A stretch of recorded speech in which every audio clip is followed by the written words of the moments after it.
His name was Harold, 81 years old, retired carpenter, living alone in a quiet little neighborhood in Kansas. He still fixed things around the house, loved his evening walks, and kept a small garden out back with tomatoes, green beans, and a stubborn squirrel that always managed to sneak a bite. To everyone who knew him, Harold was the picture of healthy aging, alert, independent, and full of stories from back in the day.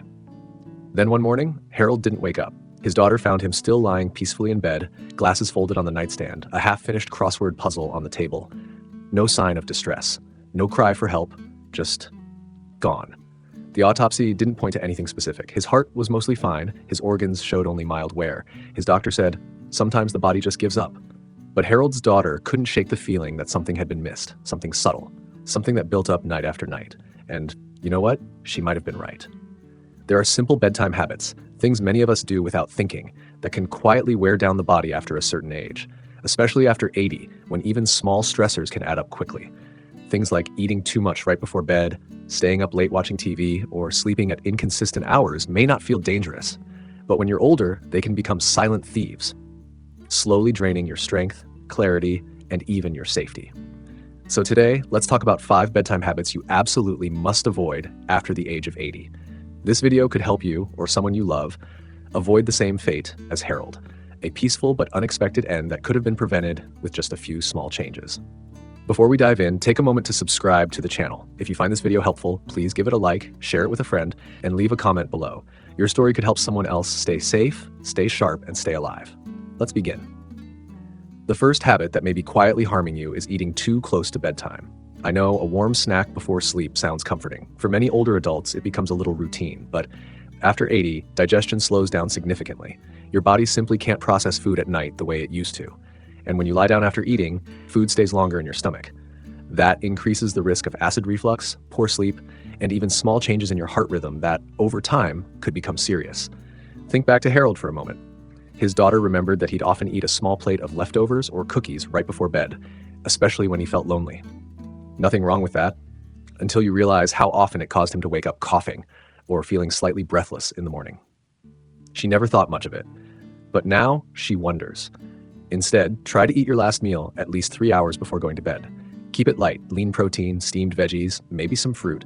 And if you feel hungry closer to bedtime, sip a warm cup of chamomile tea or have a very small snack like half a banana or a few almonds. Your digestive system and your heart will rest easier. The second dangerous habit, eating too much right before going to sleep. I get it. Sometimes, after a long day, a big meal or lots of snacks feels satisfying and comforting. But overeating before bed puts extra stress on your body. Your heart has to work harder to pump blood to digest all that food, and your stomach struggles with the overload.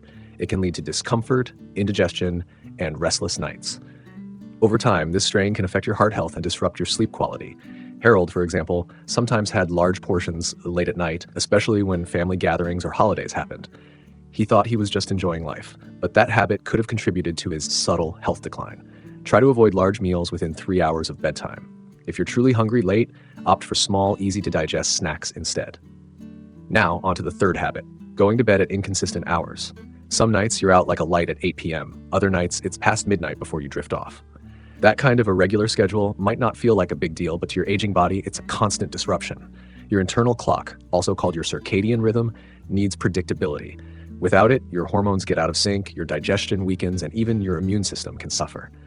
Harold, according to his neighbor, had a routine until he didn't. Ever since his wife passed, he'd stay up late some nights watching old movies, gifts. Other nights he'd sleep early from exhaustion. No real pattern. And while that may seem harmless, research shows that poor circadian health is closely linked with heart failure and cognitive decline, especially in seniors. So what can you do? Choose a bedtime that works for you and stick to it. Even if it's just within a 30-minute window. Let your body trust that rest is coming, and you'll soon find it easier to fall asleep, stay asleep, and wake up with more clarity. These 3 habits, eating late, overeating before bed, and keeping an irregular sleep schedule, might not seem deadly, but for someone in their 80s, they can quietly erode health in ways you won't notice until it's too late. But here's the good news. You can start changing them tonight.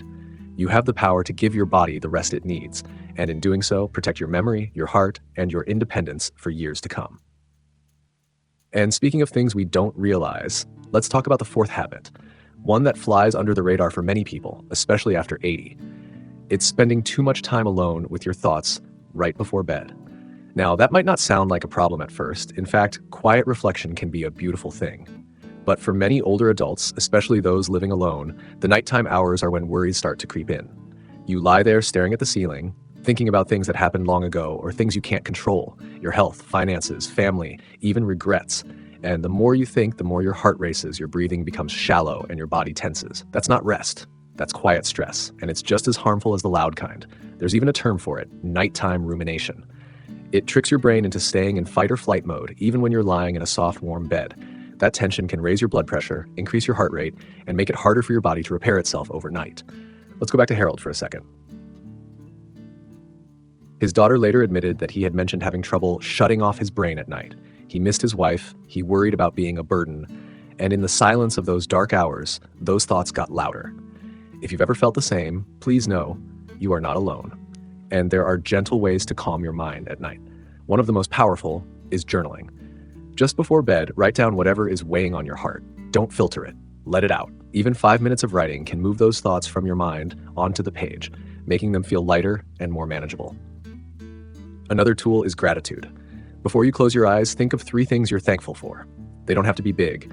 Maybe the way your dog wagged his tail today, or how the sun looked through the window.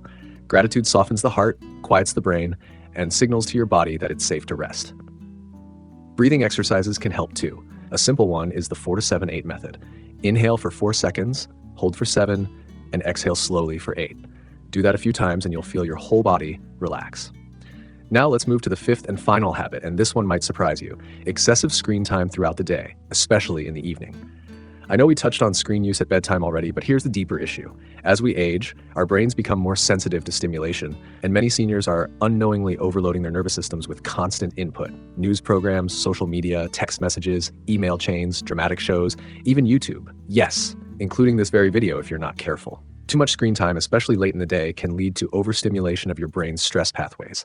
That can result in irritability, fatigue, and even sleep disturbances. Worse, the kind of content we consume often plays a role. If it's negative, dramatic, or chaotic, like the evening news or political debates, it can spike your cortisol levels, which should naturally be winding down in the evening. One of Harold's friends remembered how he'd started watching a particular political talk show every night before bed. He'd get so riled up, the friend said, shouting at the TV like they could hear him. They'd laugh about it, but in hindsight, maybe it wasn't harmless. Our bodies need peace before sleep. And that peace has to start well before you crawl under the covers. That's why it's so important to build a wind-down window in the evening, a time when you deliberately step away from the screens, the noise, and the emotional spikes. Instead of another episode or another scroll through your phone, try a puzzle, knitting, light stretching, or simply sitting with a warm drink and soft lighting. Talk to someone you love. Listen to music that makes you feel calm. Let your mind and body slow down together. Here's something else you might not expect. Exposure to natural light during the day can actually help regulate your sleep at night. So if you're spending a lot of time indoors, especially looking at screens, try stepping outside in the morning for just 10 to 15 minutes. The natural daylight helps reset your internal clock and improves melatonin production at night. It's not about cutting out all technology. It's about using it wisely with awareness and balance. After 80, your nervous system becomes more fragile. Treat it gently. Feed it peace instead of chaos, stillness instead of stimulation. So to recap what we've explored so far, and not in list form, just as a friend sharing what matters. If you're over 80, your bedtime habits matter more than ever. Eating late, using screens at night, going to bed at random hours, lying awake with heavy thoughts, and overstimulating your brain with constant digital input. These habits may seem small, but together they form a storm that your body may not be able to weather as it once could. But here's the hope, and I want you to really hear this. Your body still wants to heal, your brain still wants to rest, and your heart still wants to beat strong for years to come. All it needs is your help. A few small changes, a little gentleness, a little intention. You deserve that. And if no one's told you this recently, you are doing better than you think. Aging isn't easy. It takes courage. But every night you choose peace over chaos. Every time you turn off the screen early, every time you breathe deeply and let go of the worry, you're giving yourself the gift of one more healthy day. And that brings us to something deeply important. Not just what we do before bedtime, but how we feel about the time we have left. You see, aging often brings a strange kind of silence. Friends pass away, children grow busy, the world moves faster while we slow down. And in that silence, it becomes easier to let unhealthy routines creep in. Not because we're careless, but because no one is watching. No one is reminding us to go to sleep early, or to turn off the phone, or to drink some water before bed. But I want to remind you right now, your life is still yours, even after 80, even if you're alone, even if you're tired. What you do with your evenings, your thoughts, your time, it matters. Let me tell you about Clara. She's 83, lives in a small town, and she used to struggle with sleep for years. She would lie awake every night for hours, reliving memories of her late husband, thinking about all the things she could have done differently in life. She didn't tell anyone, of course. She just figured this is what getting old feels like. But then her granddaughter stayed with her for a few weeks.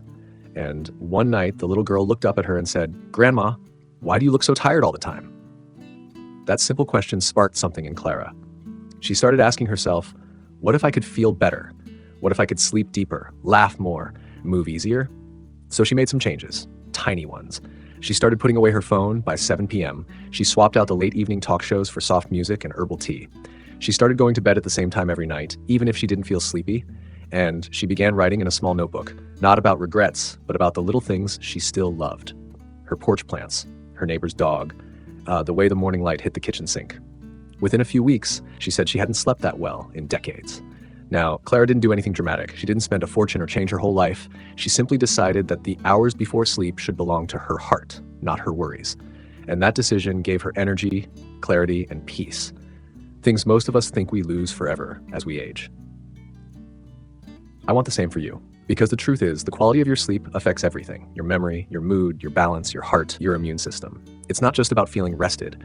It's about staying alive, staying strong, and staying you. When we talk about people like Harold, good, kind people who pass away suddenly in their sleep, it's not to scare anyone.